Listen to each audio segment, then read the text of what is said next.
It's Levack and Goss on 104.5 The Team. Very cool moment. One of our favorite ESPN personalities, and now part of the morning show out on 104.3 The Fan in Denver. Mark, lovingly known as Stink, Schlereth with us. Well, it's good afternoon still. I was just out there, and my time is still screwed up from the 2-hour difference. Yeah, well, good afternoon to you as well. And I love the fact you guys call me, and it comes up, and I'm gonna butcher this. Schenectady? Schenectady? Schenectady, yeah. Oh, see, because here's what it brought me back. As soon as I saw it, it made me smile because I used to have a T-shirt when I was in college that said Schenectady or whatever the hell however you say it, and I used to wear it out to the bars when I was in college. And me and my buddies would just go, we just butchered it, Schenectady! And everybody would be screaming it. And it's the first time I've seen it since I left college in the mid-'80s. I have the T-shirt. It makes me want the T-shirt again. Let's get on that. Producer Woods, let's send a Schenectady T-shirt out to Denver, please. Schlereth, I was out there for the Broncos-Raiders game, and I heard you say something earlier that I had actually said that the Raiders just looked like they were playing in quicksand. Like, is that just the loss of Derek Carr, or is that we haven't been in a game this important in a long, long time? Yeah, I think it's just the lack of. First off, it's devastation.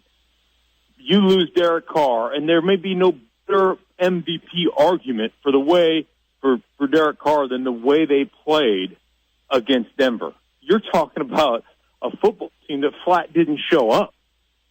They made the Denver Broncos offense look potent. Denver Broncos offense hasn't done squat in 6 weeks, so it was a shame. And I think that's an organization that just looked like, hey, we lost our meal ticket. This guy's been the difference maker, and this guy is the reason that we're here right now and that we're sitting at 12-4. You're talking about a team that had an opportunity to secure the number 2 seed overall and have a bye week and get healthy. And they flat just didn't show up. I mean, they came into Denver and rolled over. And that's just a disappointing fact. So mentally, and the lack of mental toughness was a real concern. Now, I don't know if they bounced back from that or not, but boy, I tell you what, it was an ugly game on behalf of the Oakland Raiders, which made me really happy because I'm a Bronco, and I'm a Bronco fan, so I always love it when the Raiders get rolled over like that. Yeah, the last time I saw you had a Raiders hat on, and you thanked me for being a fan of those punk asses, I believe is how you put it. Well, I was 11-1 against those punk asses, so in my 6-year career at Denver, so. Yeah, they're my personal good thing. Mark Schlereth with us right now, 104.5 The Team. So, Stick, I was out there with your coworker, or Armin Williams, and you guys were on this Kubiak story well before anybody else in the country was right there on 104.3 The Fan. What's next for the Denver Broncos? Really interesting. Obviously, we've been speculating about this, and we've been talking a ton about it. There's 2 guys right now that look like they might be the guy. Vance Joseph is a defensive coordinator in Miami, is a guy they really coveted when he was a defensive coach or a defensive assistant in Cincinnati, and Cincinnati wouldn't let him come and be the coordinator of the Broncos defense. Then they get Wade Phillips, and they win a world championship. So this is a guy they have had contact with. It's a CU guy. He went to CU, so he's a Colorado guy. They really love Vance. They love the way he presents himself. I think the other thing is they love the way that players have reacted toward him and the way they've played for him.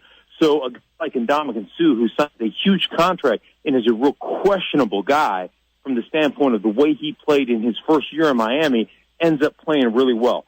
Cameron Wake comes back off of, I think it was an Achilles injury, plays really well. Kiko Alonso, who just essentially got benched in Philadelphia, and he was coming off an injury, but just wasn't playing very well, comes out to Miami, plays exceptionally well. So they've got a bunch of guys that have played really well and kind of almost resurrected their careers. So I think they look at that and say that's a great quality. The other guy, obviously, Kyle Shanahan, who's been around forever.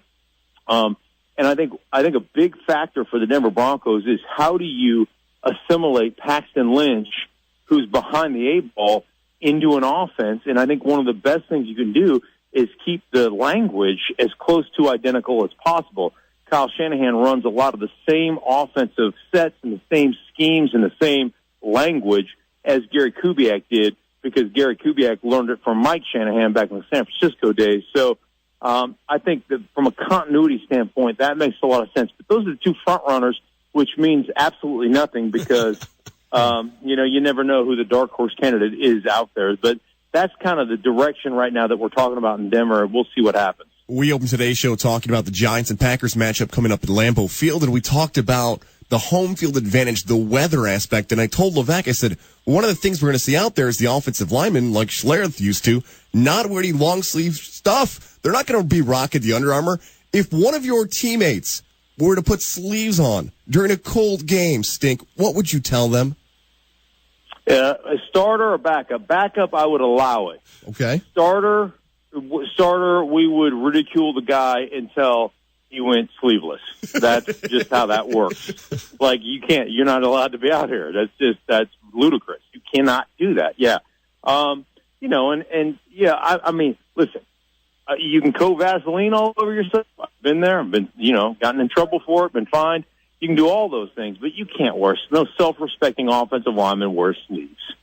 Mark Schlereth was here right on 104.5 The Team. So Stink, is this a game the Giants can win, or are the Packers the worst matchup they could have had for the first round?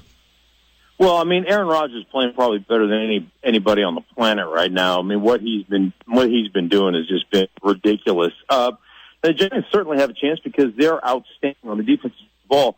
I was talking to Scott Linehan, the offense coordinator of the Dallas Cowboys, who basically told me that secondary for the New York Giants is otherworldly. He's like, they are the best secondary in football. They will lock you up in man with their three corners. Janoris playing great. Cromartie has played great, and also Eli Apple playing great. Collins has just been unbelievable at safety position. So he's like, their secondary is so damn good, they'll just lock you up in man, especially when you get into the red zone, and basically say, there ain't nothing you can do. Load up the box and say, bring it. And so that gives them a chance. There's no question they have a chance. And I went through, since from week 10 on, every red zone possession an opponent has had against the New York Giants. And I'm telling you what, you get in the red zone, you might as well just kick a field goal. Wow. Line up and kick a field goal on first down. That's how good they've been in the red zone. Where they've given up plays, they've given up some big plays on double moves outside the 20. And there's the best matchup for me is Aaron Rodgers. There's nobody that extends a play and makes big plays over the top with more accuracy right now than Aaron Rodgers. Off platform, the most accurate thrower of the football that I have watched. So that to me, that's where the difference is, and that's why I think the Packers win this game. Oh, all right. Well, a lot of New York Giants fans will be upset about that, but they're happy that their Giants are at least in the playoffs, unlike the other New York teams, the Jets and the Bills, and we're going to focus on the Bills now. Rex Ryan out. The franchise trying to get back to the playoffs for the first time since 1999. Where do we start here with Buffalo? The quarterback, the head coach? What are you looking at here? I think a lot of it's culture. I mean, you've got to have when you hear guys like guys talking about lack of discipline and Shady McCoy talking, it just sounded like lack of leadership. And that to me is a real huge concern. So I tell you the other day, from an organizational standpoint, and you can say whatever you want about Tyrod Taylor. I think he's actually a pretty good player. But when all of a sudden Week 17 rolls around, you decide to bench him because you don't want to pay him. I mean, that's the kind of stuff that just resonates in the locker room. Because you look at the guy and say, wait a minute, you're the same organization that was talking about behind closed doors how tough this kid was and how he's playing through injury, and he went and had groin surgery, I think a hernia type of surgery today. I saw on Instagram him posting a photo or whatever. This is the same guy you're talking about how tough he is and kind of leadership and all those qualities. And then Week 17 rolls around, you owe him big money next year, and you say, hey, we don't want you to play this week. We're going to protect you now. No, that's because we don't want to risk further injury because we don't want to have to pay you. And those are the type of things that go on in the locker room that we talk about as players. You go, can you believe this organization doing that to one of our guys? who's been out there battling for us, that will irritate players more than anything else you could possibly do. So that's a cultural thing, and that needs to be rectified. Mark Schlereth with us. So, Stink, before you got on the phone, I was told I had to ask you about your porta potty story. Oh, I've got a lot of ample porta potty stories. I think. Yeah, so I think I was telling this story on my radio show just about, I don't know, we were talking about something about sleep or something. But I've always worked a ton of landscaping. I've sold a couple of landscaping shows, and I always worked construction when I was home, either in high school or home from college to make money during the summer. And, it was one of those college deals where I'm home for the summer, rehabbing a knee injury, go out with my buddies, stay out late one night, and don't get, but an hour or two of sleep, and show up to the construction site early, and I'm doing my work, and I can literally hardly stay awake. And so anyhow, the bosses are kind of doing whatever they're doing, and I slid into the porta potty like I had to use the facility, and actually rolled up a wad of toilet paper and slept in the porta potty for like an hour and a half, just using I was sitting on the pot, head on the side, probably nestled my head up in the urinal, with the toilet paper roll right there, and took like an hour and a half nap in that stench. Maybe that's where I got the nickname Stink. So, it's like when you're tired, I'll sleep anywhere, man. I slept in Chicago Airport 2 weeks ago or 3 weeks ago. I was like, I'll sleep anywhere. It doesn't matter to me. Mark Schlereth, nice enough to join us right here at 104.5 The Team. Stink, I'm trying to figure out a good trade, like a couple Schenectady T-shirts for some stinking good chili sauce. Well, see, now we're talking. Now we're negotiating. Now we're bartering. I like that. Yeah, let's get that done. All right, Sounds good. It is done. It will be in the mail in no time, my friend. Thank you so much for your time. We appreciate you. You got it. Take care, guys. Mark Schlereth, what a great dude. I've been sleepy. But that's really sleepy. That's way too sleepy, man. That's really sleepy.